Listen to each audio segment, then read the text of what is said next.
Šis ir radiovadāma lidmašīna, kas tiek palaists tikai ar elektrību un magnētiem, ar elektromagnētisku sliežu palaidēju, kas ir līdzīga mūsdienu lidmašīnu bāzes kuģa palaišanas sistēmām. Pirms dažiem gadiem es uzbūvēju līdzīgu palaišanas ierīci, kas spēja palaist tikai papīra lidmašīnas un dažus mazus planierus. Un šai vecajai palaišanas ierīcei bija nepieciešams sarežģīta elektronika, lai tā darbotos. Bet man radās ideja padarīt to pilnībā mehānisku, kas cerams padarīs to vienkāršāku un jaudīgāku.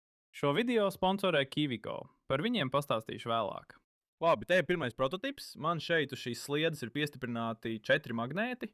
Šiem pirmajiem 2 magnētiem polu virziens sakrīt, bet otrajam pārim tie ir apgriezti, tāpēc to polu virziens ir pretējs. Šādā veidā, ja man uz ragaviņām ir dažas spoles un es pievienoju tām strāvu, tas izveidos elektromagnētu, kas atgrūdīs pirmos 2 magnētus un pievilksies otrajam magnētu pārim. Tātad novietosim to vietā un vienkārši savienosim dažus vadus pāri šīm spolēm. Ak, wow! Tas patiesībā palaidās labāk nekā gaidīju. Tagad esmu piestiprinājis 2 metāla sloksnes abās sliedes pusēs, un esmu arī izveidojis jaunu ragaviņu ar šīm metāla sloksnēm, kas karājas aizmugurē. Cerībā, ka tās saskarsies ar kontaktiem uz sliedes un pievadīs strāvu spolēm. Tātad lēnām iestumjam tās spolēs un paskatīsimies, vai tas palaidīsies. Purely mechanically timed. Kas man patīk šajā konstrukcijā, ir tas, ka laiks tiek noteikts tikai mehāniski. Sloksnes pozīciju un garumu var pielāgot tā, lai spolēm pievadītu vai atslēgtu strāvu tieši īstajā brīdī, lai pātrinātu ragaviņas. Taču šīs kontaktu sloksnes nav ideāls, jo tām jābūt perfekti izlīdzinātām, lai nodrošinātu labu elektrisko kontaktu ar sliedes sloksnēm. Bet es domāju, ka zinu risinājumu. Esmu pārliecināts, ka daudz no jums ir spēlējušies ar Scalextric mašīnītēm, kuras brauc pa trasi ar plānu metāla sloksni pa vidu. Tā nodrošina strāvu elektriskajam motoram mašīnas iekšpusē, caur šīm ļoti mazajām birstītēm apakšpusē. Šīs birstītes darbojas daudz labāk nekā kontaktsloksnes manā palaidējā, jo tās daudz labāk pielāgojas trasei, nodrošinot labu elektrisko kontaktu. Tāpēc es nopirku oficiālu Scalextric birstīšu komplektu, lai izmēģinātu tās uz ragaviņām. Ir tikai viena maza problēma. Tās nevar lodēt, jo lodalva izplatās pa visu birstīti un padara to par cietu gabalu.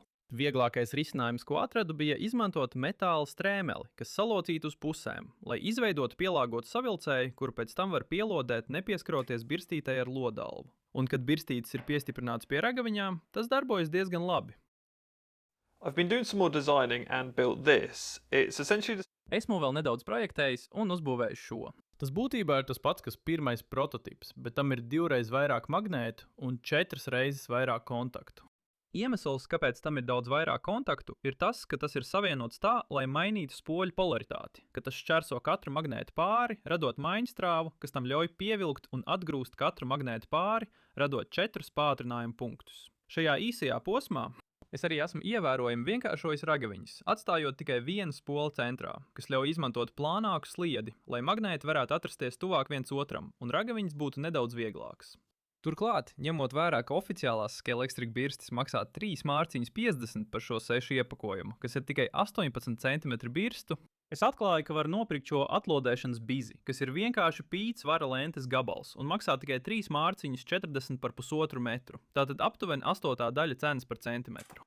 Un šis jaunais prototips izskatās patiešām daudz sološs. Ir tik forši vērot, kā šī ierīce dzirksteļo gar sliedi, pātrinoties līdz ātrumam. Tomēr es pamanīju dažas pēdas uz metāla kontaktiem. Tas nav liels jautājums, jo šīs sloksnes ir izgatavotas no niķeļa, kam ir daudz augstāka kušanas temperatūra nekā vara birstēm. Tāpēc es domāju, ka pārsvarā tas ir izkusušais varš, kas nogulsnējās uz tiem. Bet būtu labi, ja gala palaišanas ierīcei kontakts varētu nomainīt. Turklāt ragaviņu palaišana vienkārši iestumjot tās kontaktos nav ideāla, jo atgrūšanas spēks uz pirmajiem magnētiem ir pietiekami spēcīgs, lai saliektu 3D izdruku, izraisot birstu atvienošanos un, diezgan spēcīga dzirksteļošana. Tāpēc man būs jāizgatavo jaudīgas slēdzes, lai uzsāktu palaišanu. Gala dizainam es izdrukāju magnētu stiprinājumu ar Formlabs Form 4 printeri, jo tas drukā detaļas, izmantojot ar UV starojumu cietināmu sveķi, kam vajadzētu būt stingrākam nekā iepriekšējiem magnētu stiprinājumiem un cerams novērst jebkādu liekšanos, kas izraisa birstu atvienošanos. Turklāt caurspīdīgums izskatās tiešām labi. Tad es uzspiedu dažus vara pinumus, kurus var pielodēt pie galvenajiem strāvas vadiem un saliekt C veidā, lai tos piestiprinātu iekšā stiprinājumos. Iemesls tam ir, lai metāla kontakta sloksnes būtu viegli nomaināmas. Tātad, saliecot tās noteiktā leņķī, tās var ievietot stiprinājumā bez lodēšanas nepieciešamības, padarot to viegli izņemamu un nomaināmu, ja tās tiek bojātas. Nākamais solis ir sagatavot sliedi, izurbjot tajā vairākus caurumus visā garumā, lai vadi varētu iziet cauri un nodrošināt mainīgo polaritāti. Un es piestiprināju garu varas stieni pie katras sliedes puses, kas nodrošinās strāvas padevi visiem kontaktiem. Tad var piestiprināt un pielotēt magnētu un kontaktu kronšteinu. Tātad tagad mums šajā pusē ir pozitīvais stiens, bet negatīvie vadi iet caur caurumiem uz otru varas stieni otrā pusē. Tad, ja mēs pievienojam barošanas avotu vienam stienim, iestumjam ragaviņas pozīcijā un pievienojam strāvu otram stienim, ragaviņām vajadzētu palaisties. Kas izskatās lieliski tumsā. Repeat this design another 9 more times for it. Tagad man vienkārši jāatkārto šis dizains vēl 9 reizes, kopā izmantojot 80 magnētus un 80 kontaktus, lai redzētu, cik ātri šī lieta ies. Tas aizņēma apmēram 6,5 stundas, un iespējams būtu bijis ātrāk, ja es būtu lodējis tieši pie kontaktiem. Bet tas, ka kontakti ir nomaināmi, nākotnē ievērojami atvieglos remontu, ja tas būs nepieciešams. Tad detaļas var piestiprināt pie sliedes, pēc tam tās pielodēt un visbeidzot uzstādīt magnētus ar pamīšus izvietotiem ziemeļu un dienvidu poliem. Tagad viss, kas nepieciešams, ir jaudīgs slēdzis, kas darbosies kā sprūts ragaviņu palaišanai. Es sāku drukāt slēdzi ar savu Prusa XL, izmantojot tās instrumentu maiņas iespējas, kas ļauj man izdrukāt elastīgas eņģes, jo vēlos, lai šim slēdzim būtu ar atsperi ielādējuma svira, kuru var atvilkt atpakaļ, lai ielādētu palaidēju. Un šī elastīgā eņģe darbosies kā aizbīdnis, kas noturēs slēdzi atvērtu, kas nozīmē, ka nepieciešami tikai 2 izdrukas un daži mazi komponenti, lai to pabeigtu. Nepieciešama tikai neliela dizaina pielāgošana, jo šis mehānisms nenofiksējas uzticami. Tāpēc jaunajā dizainā atsperi ir novietot apakšā, lai tas būtu kompaktāks. Un aizbīdnis tagad darbojas perfekti. Pēc tam es to piestiprināju pie palaidēju un pielodēju kontaktus, kā arī izdrukāju palaišanas pogu.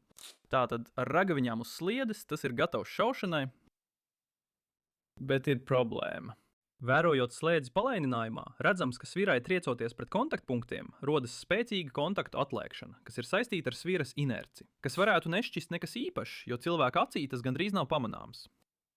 Bet runājot par ragaviņu pātrinājumu, tas gandrīz pilnībā izlaiž pirmos pāris magnētu pārus un dzirkstels neatstāja slēdžu kontaktus labā stāvoklī.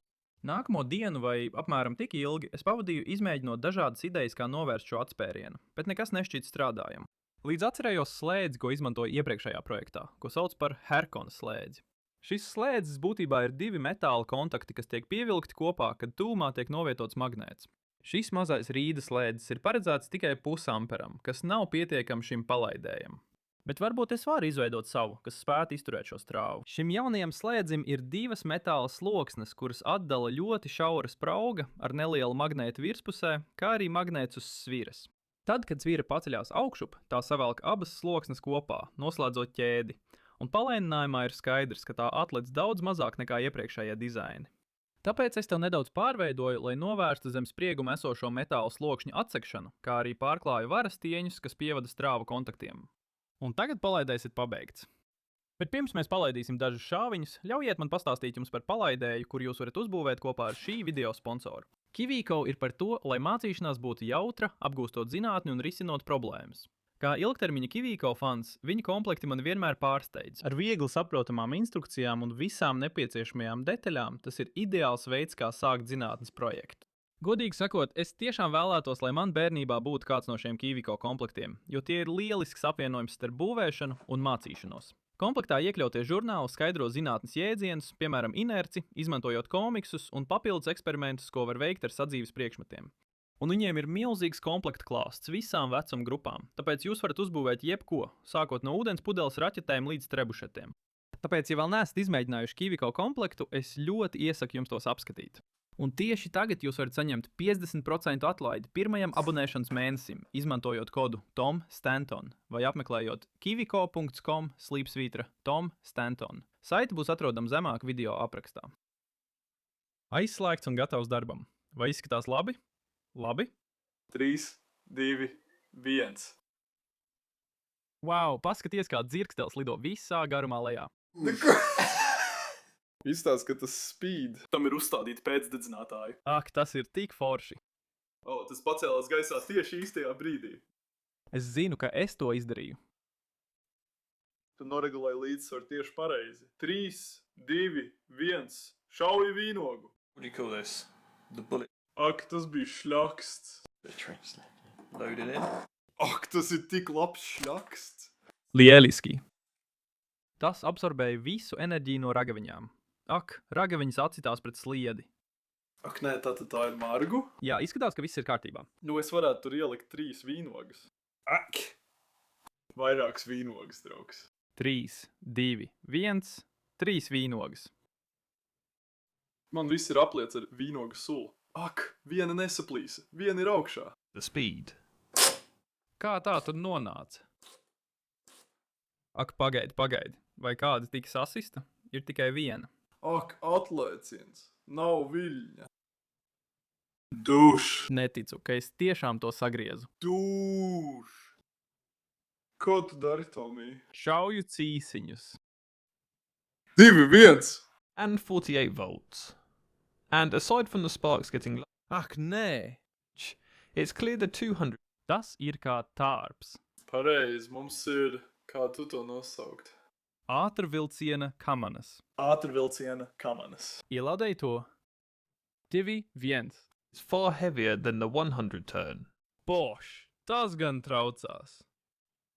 2, 1. However, we can use the tracking software to measure acceleration. Tagad palaišanas ierīce varētu būt pabeigta, bet vēl ir jāpiestrādā pie ragaviņām. Tāpēc es uzbūvēju 4 jaunas ragaviņas. Katrai spolē ir atšķirīgs vada vijuma skaits, no 100 līdz 400 vijumu, lai redzētu, kā tas ietekmē ātrumu. Meaning that if all sleds were equal in mass, we'd have a Un, lai precīzi izmērītu ātrumu, es izdrukāju šo izsekošanas marķieri, ko var piestiprināt katrām ragaviņām. Pēc tam, kad tas ir nofilmēts palēninājumā, es varu importēt video materiālu izsekošanas programmā, kas izmērīs tā ātrumu pa sliedes garumu. Pēc tam es atkārtoju šo testu ar 16 voltiem, 32 voltiem un 48 voltiem. Un izņemot to, ka dzirksteles ar lielāku spriegumu kļūst lielākas, ir skaidrs, ka 200 apgriezienu ragaviņas vienmēr uzvar sacīkstēs. Tagad teorētiski vairāk stieples apgriezienu vajadzētu radīt spēcīgāku elektromagnētu. Taču tas neņem vērā katras spoles masu, jo 400 apgriezienu spola ir daudz smagāka nekā 100 apgriezienu spola. Tātad tas ir smalks līdzsvars starp elektromagnētu stiprumu un ragaviņu masu. Tomēr mēs varam izmantot izsekošanas programmatūru, lai izmērītu pātrinājumu. Un tā kā mēs zinām katru ragaviņu masu, mēs varam izmantot Ņūtona otro kustības likumu. Spēks ir vienāds ar masu reizināt ar pātrinājumu, lai aprēķinātu magnētu radīto virzošo spēku. Un tas atklāja, ka 400 apgriezienu ragaviņas rada vislielāko spēku, kas nozīmē, ka ja visām ragaviņām būtu vienāda masa, mums būtu skaidrs uzvarētājs. Turklāt vairāk stieples vijuma nozīmē lielāku pretestību, un tāpēc strāva, kas plūst caur tinumu, ir mazāka, kas samazina slodzi uz plānajiem vara birstītēm. Tāpat kā 100 apgriezienu ragaviņām, caur tinumu pie 48 voltiem plūst gandrīz 90 ampēru strāva, kas iznīcina birstītes. Pēc tam es pārveidoju ragaviņas tā, lai birstītes būtu nomaināmas, jo tās tiek nostiprināts vietā ar vienu skrūvi. Tāpēc, ja tās ir jāmaina, es varu vienkārši atskrūvēt skrūvi un pielodēt jaunas birstītes. Es cerēju, ka šīs palaidējs sasniegs daudz lielāku ātrumu nekā mans vecais palaidējs, jo šeit nav nekādas jutīgas elektronikas, kas ierobežot spriegumu. Bet ar 3 reiz lielāku ievadas spriegumu ātrākās ragaviņas sasniedz tikai 44 jūdzes stundā, tikai par 4 jūdzēm stundā ātrāk nekā ar manu veco palaidēju. Tomēr šis jaunais dizains spēj izturēt lielāku strāvu, tāpēc mēs varam izstrādāt ragaviņas ar vairākām spolēm. Tas, cerams, radīs daudz lielākus magnētiskos spēkus, lai palaistu daudz smagākus šāviņus.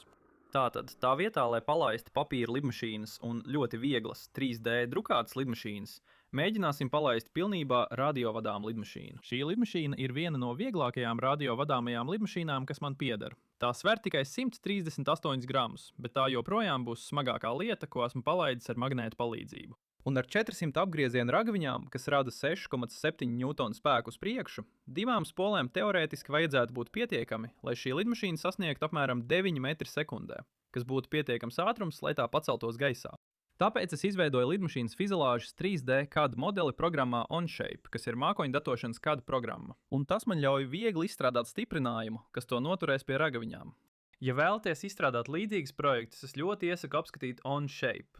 Tad modeli var eksportēt un izdrukāt ar 3D printeri, un tas lieliski der lidmašīnai. Ah, tas te ideāli! Tātad, ar jauno dubultās spoles ragaviņu pilnībā gatavu testēšanai, es domāju, ka vajadzētu ātri veikt izmēģinājumu ar imitācijas svaru, lai pārbaudītu savus aprēķinus. 3, 2, 1. Tam vajadzētu derēt, tāpēc nākamajā dienā devos uz vietējo parku, lai cerams nedaudz palidinātos.